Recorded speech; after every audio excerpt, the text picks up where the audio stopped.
Hello, Assalamu alaikum to all our esteemed followers. Good morning from the Gambia and good afternoon to you, Professor PLO Lumumba. Join us live online on Fado Network, Karaba Avenue, the Gambia.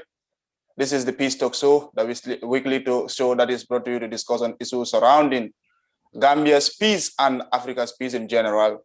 We are delighted and honored to have a great intellectual baron here to join us to discuss on a very important topic, that is electoral violence in Africa and lessons for the Gambia.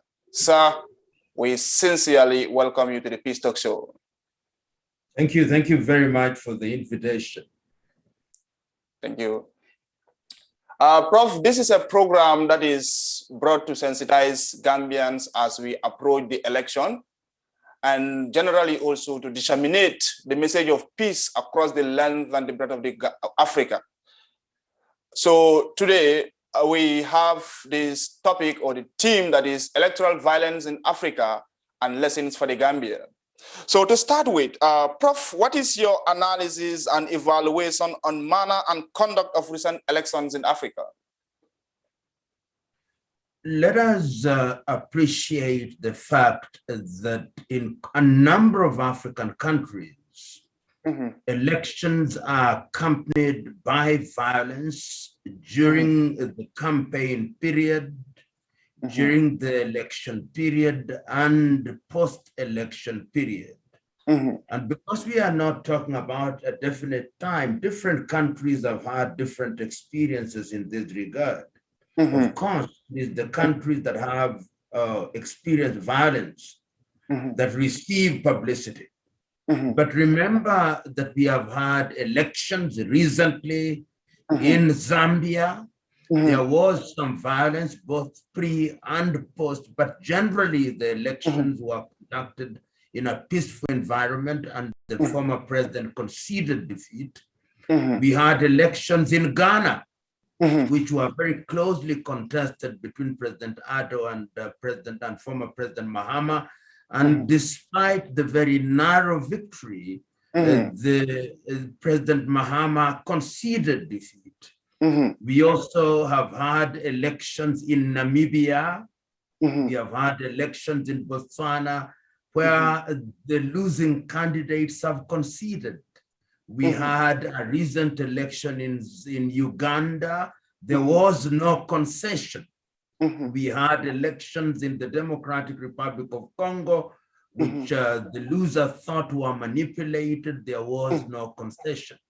I'm giving you these examples to debunk the myth that all African elections are attended by violence. There are those which are not.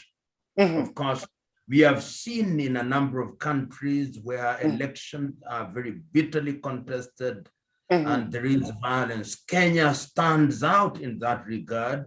You remember we had a very, very major post-election violence in the year 2007, 2008. Exactly.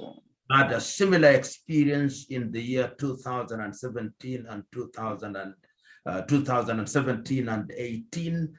And there is a sense, therefore, in which different countries have different experiences. And elections are generally divisive in Africa.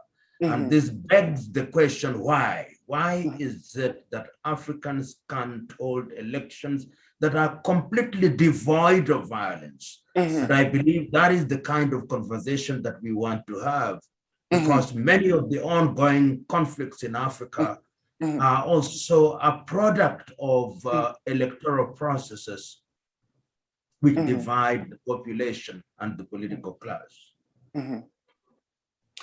Thank you very much, Prof.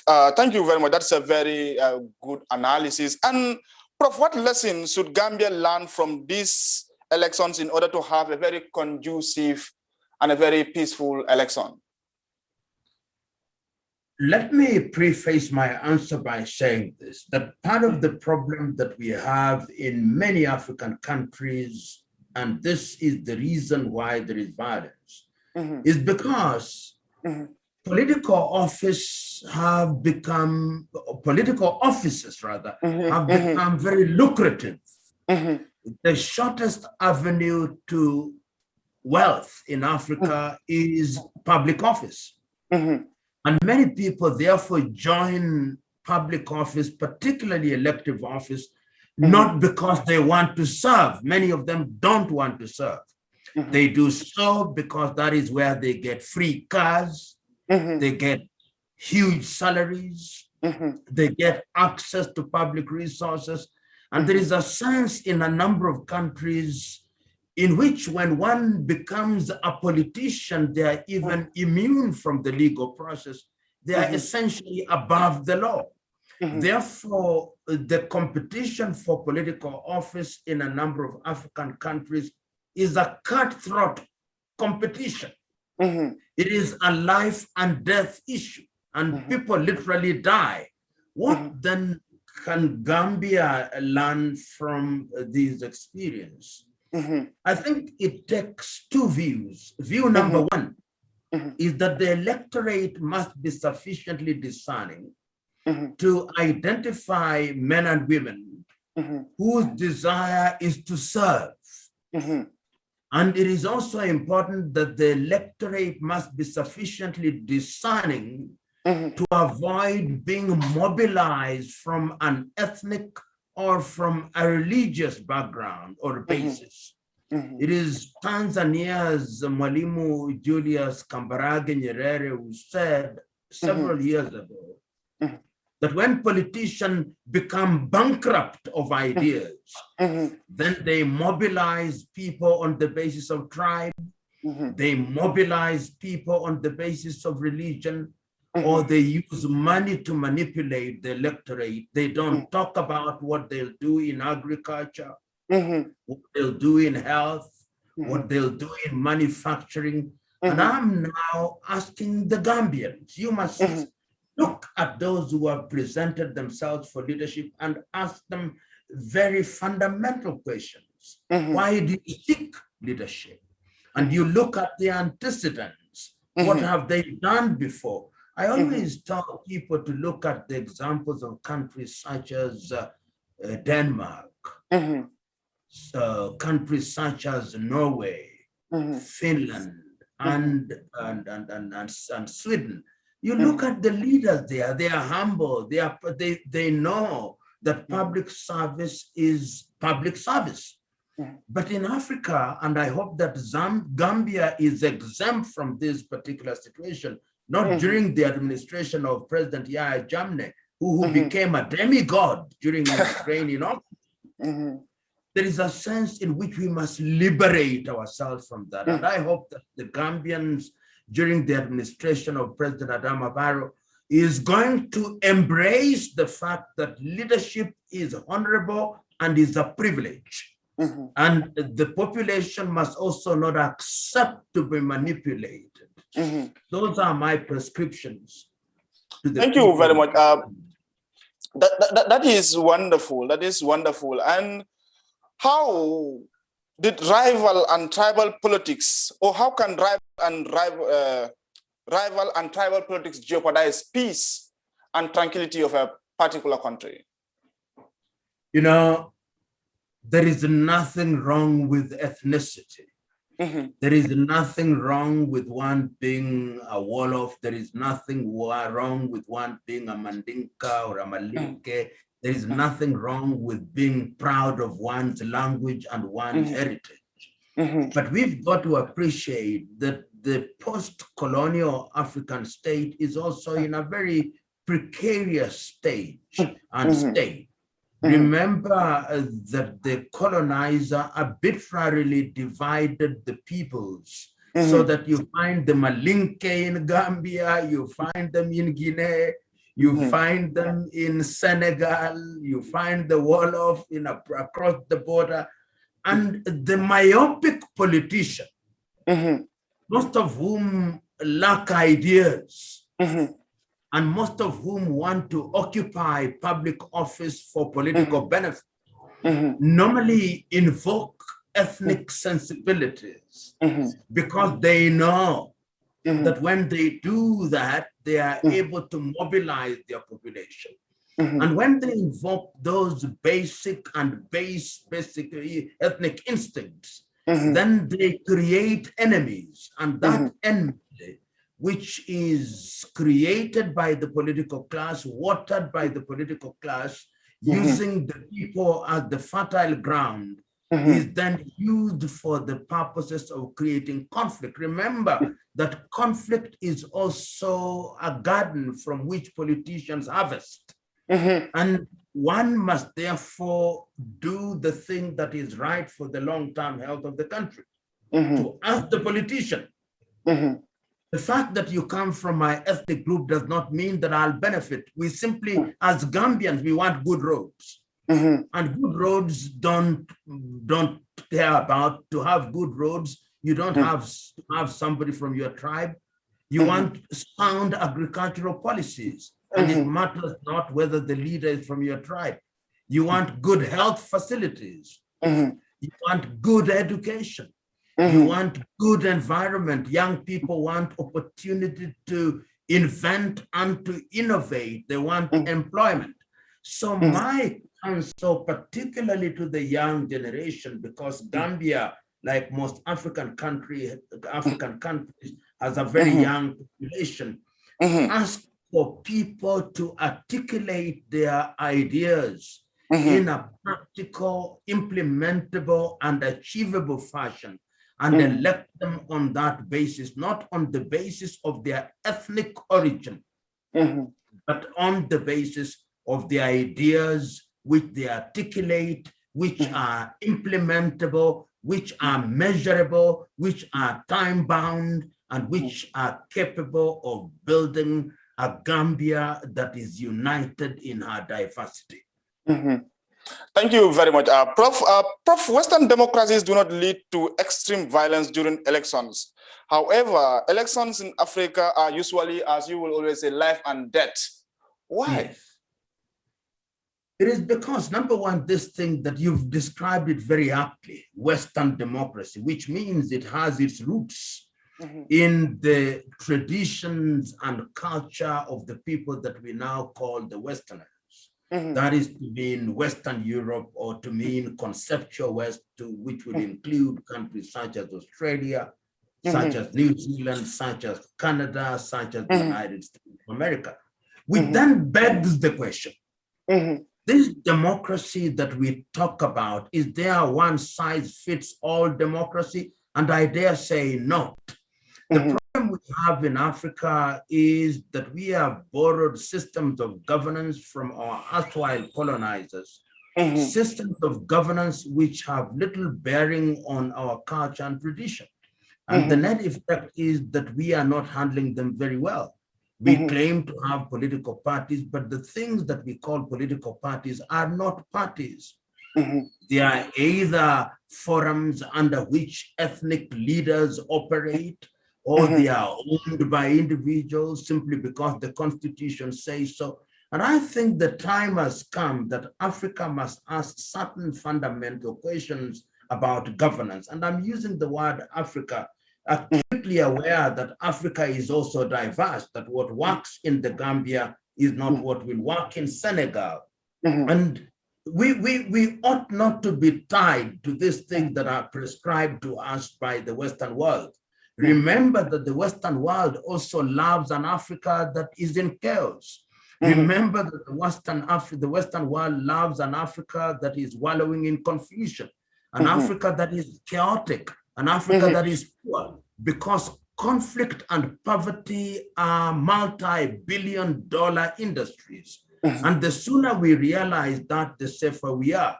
So I want us as Gambians to ask ourselves, what are the systems of governance that we can implement in a practical way that will enable the people to participate in choosing their leaders, that will enable the people to participate in governance, that will enable the people to participate in decision-making? If you then call that democracy, I have no problem. A friend of mine tells me we should call it Afrocracy.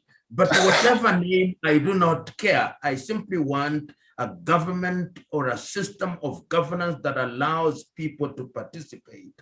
We must think about it. And I think the sooner we think about it, the safer Africa will be. Prof, it became disturbing when in the Gambia we had change of government in 2017 when Yahya Jammeh was defeated. People said new Gambia and democracy, and people will tell you that democracy, everybody what you want, that's what you do. So at some point in low intensity, violence became rampant and intolerance became high. Is that the basic scope or the definition or the rationale behind democracy?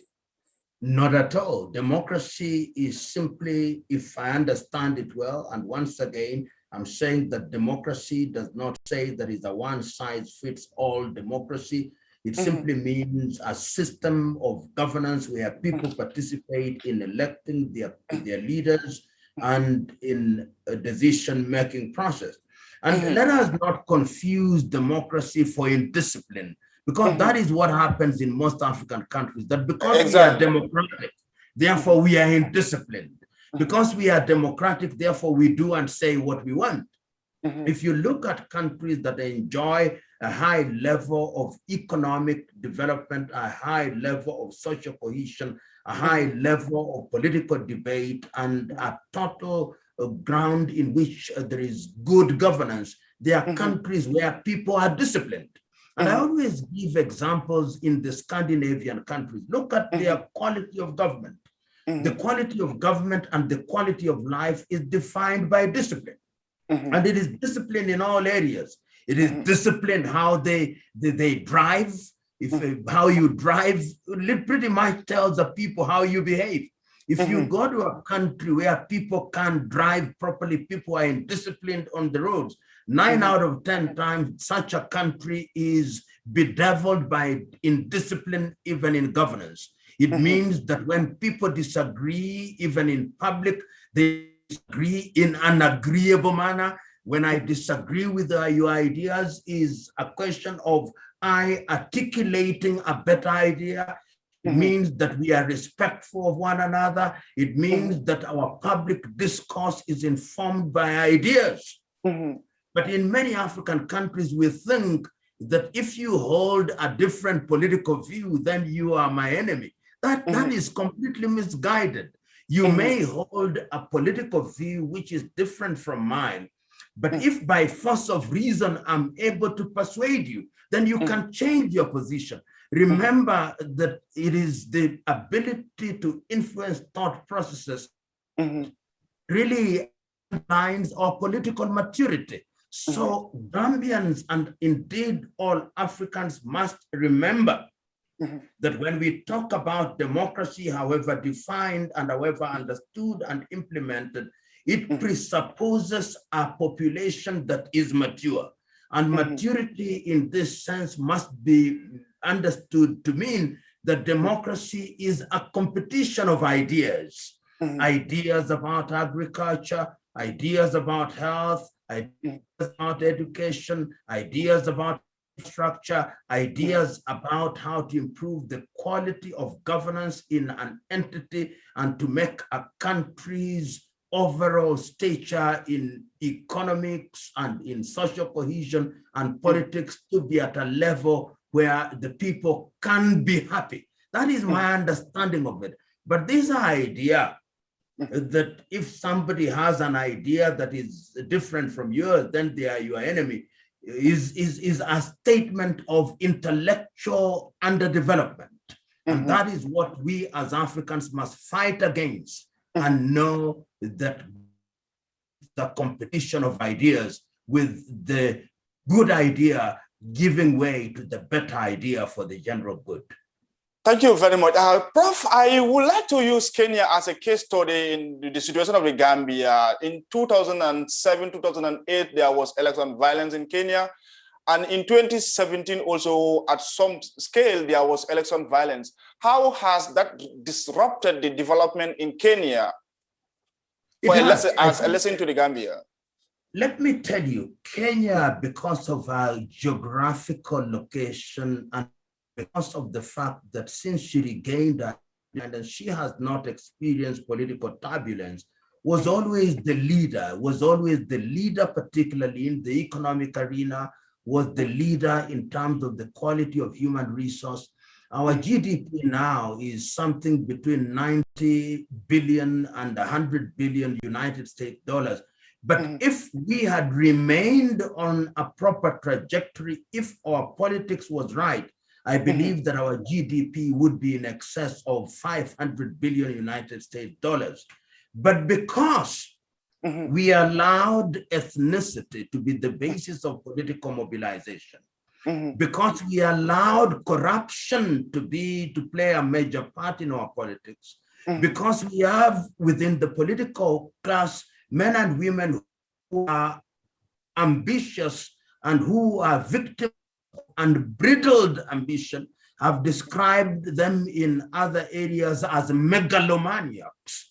Kenya's development has not been able to realize our potential. We have politicians in Kenya who go into an electoral process on the basis that I can never lose an election.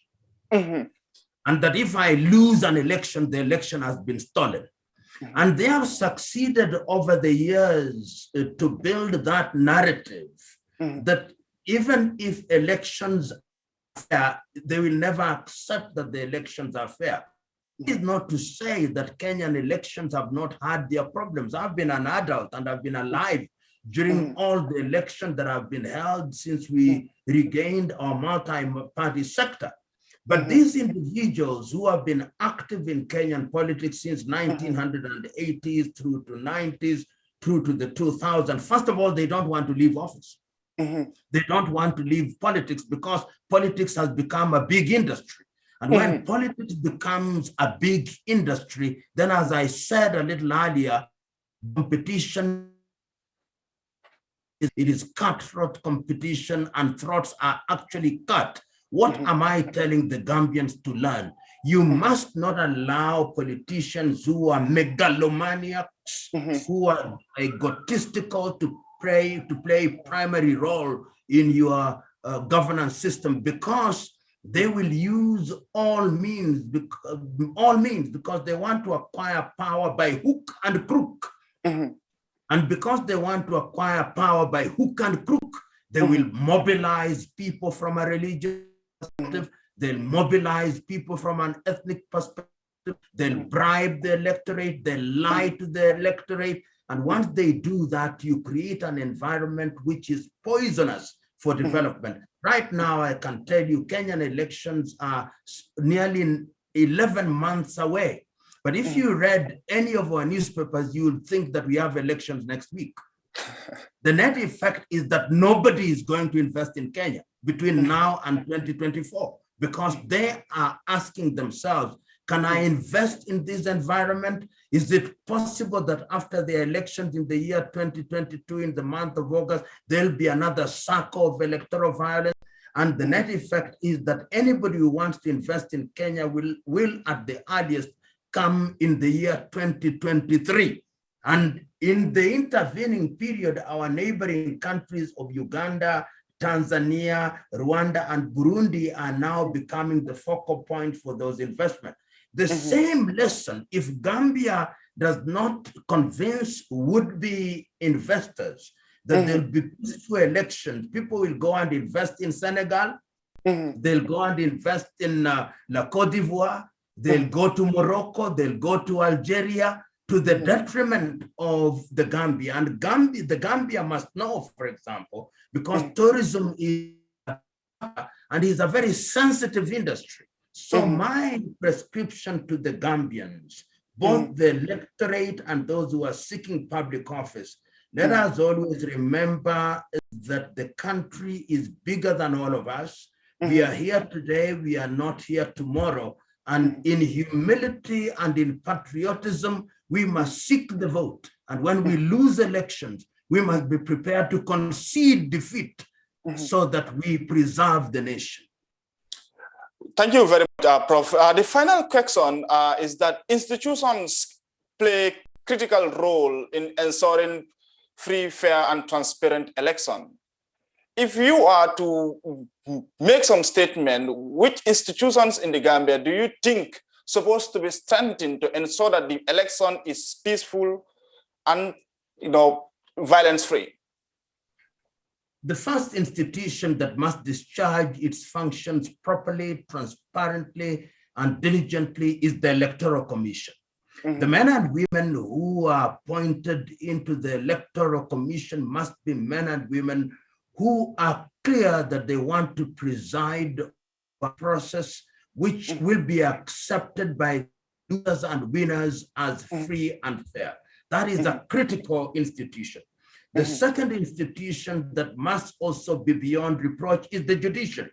In the event that there is electoral conflict and electoral problems, we must have a judiciary composed of men and women who will sit in judgment of whatever complaints are on the table, and on the basis of the facts and the law will deliver judgments without fear or favor.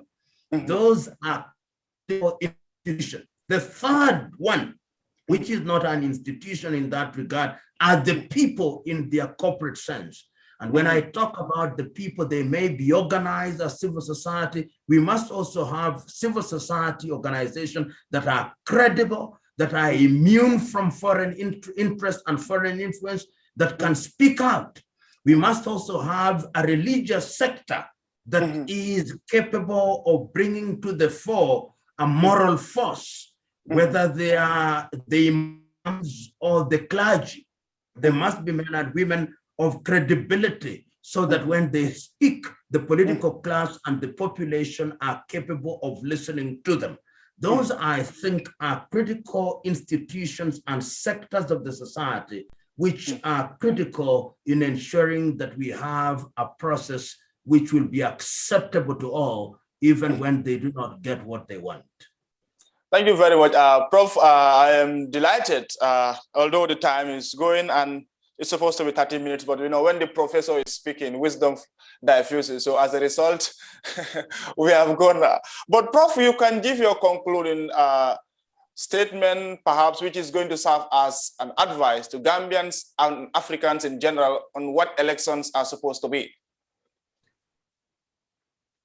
To the Gambians and fellow Africans, we must remember that when we as the people through our founding fathers regained our independence, we did so on the promise that we were capable of governing ourselves. The evidence that is on the ground is not that rosy. I've already cited a number of countries which are doing well, but we remember that as I speak to you now, the Sahelian region in Burkina Faso, in Mali, in Mauritania, and if you go down in southern Cameroon, if you go further down in northern Mozambique, if you go to the Horn of Africa, there is instability in Ethiopia, there is a lack of calm in Somalia, there is instability in parts of Sudan, in parts of southern Sudan, Libya, and we cannot as a continent afford to have further conflicts.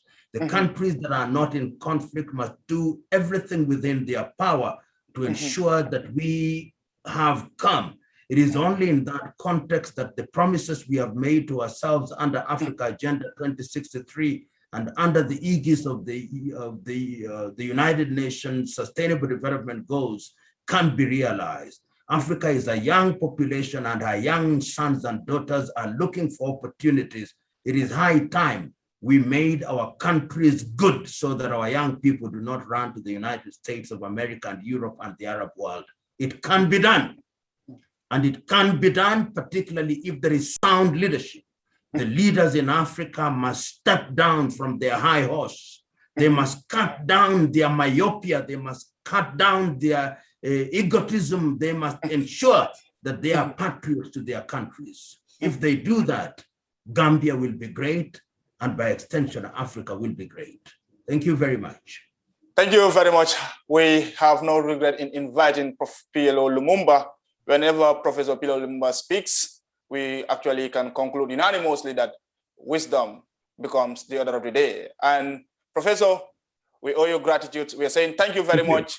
We, the younger ones, are being elevated, are being stimulated, and are being motivated by you. Your speeches and lectures are giving us the inspiration and the spirit to stand on firm grounds and not to be shaken with anything. Prof, I believe that you are the resuscitated spirit of Nkuruma. And we thank you very much. Thank you very much. You be safe and be wise. Thank you, Prof. Hope to get you on some days also. Thank you. Best of luck. Thank you, sir.